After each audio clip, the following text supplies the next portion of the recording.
Well, see, getting in the movie industry was actually kind of a situation where, see, a angry young man. In 1959, I'm sure you were not born yet, they were premiering a film, Ben-Hur, by Charlton Heston. And Dr. Nnamdi Azikiwe invited him to Glover Memorial Hall to premiere the movie. Surprising enough, after they read a very beautiful welcome address, he stood up to say that it's a shame that a country like Nigeria don't have a film industry. And they don't. And I was a very little boy, so I shouted at the top of the wall where we were peeping at the show. I said, listen, I will become a filmmaker and nobody's going to invite you again to come to Africa to come and premiere your film. So before the police would come and catch me, I jumped down, me and my friends to run away. And since then, I made up my mind, a little boy, that I'm going to be a filmmaker.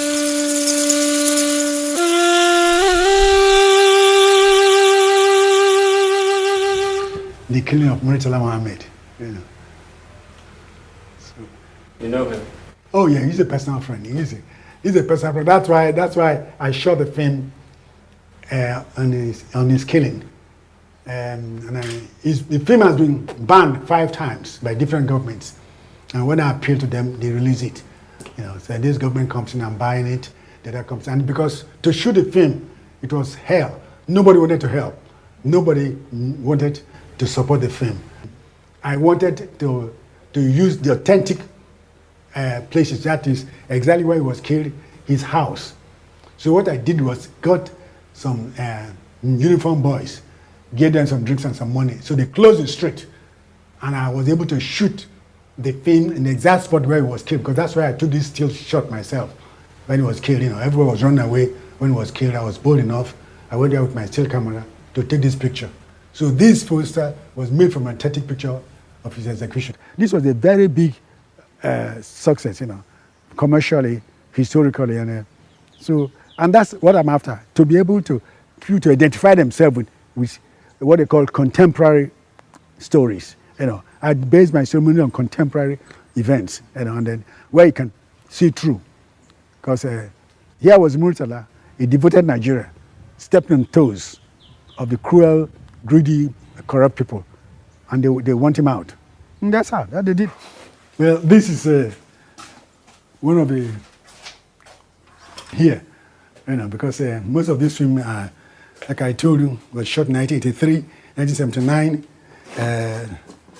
From 1975, we started shooting. This is called The Mask. When Nigerian government wanted the first act mask from Britain, they said no, they can't bring it back. So I shot a film called The Mask, where Nigerian James Bond went to Britain, blew up the British Museum, and bring back the mask. And when I premiered the film in Britain, bam, the British government came after me. Said, listen, don't encourage anybody to come and blow up the British Museum. It's too expensive. Let us negotiate and talk how to get the mask back. And after this movie, I can tell you, the British government started negotiating. Though with their arrogancy, they didn't give us that mask back, the exact one. They say it's too fragile to come back to where it was stolen from. But they start selling us back our artifacts which were looted in the 18th and 17th centuries, So I've been able to use my film to make a lot of good statements, and I've changed things.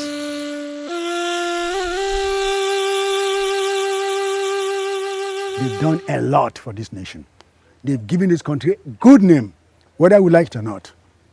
That's why I'm so sad with them that the beautiful thing they've done, they're watching it die. After shooting 1 or 2 films, you find that they're repeating the same character in all films because they're not trained. You see, if you're trained, you read a character, you get to that character. It's not like the last movie. Is this a new character in a new place? But they are flat. And that's my fight, They got to train. They've got to train. They've got to train, And they have the future. The world is waiting for African cinema. Nollywood must not die. Because our footballers don't win any more football matches. Our athletics was 0 in the Olympic game. So the only name Nigeria have today is Nollywood. And we can use Nollywood to tell the white country that we are not all 419 pushers.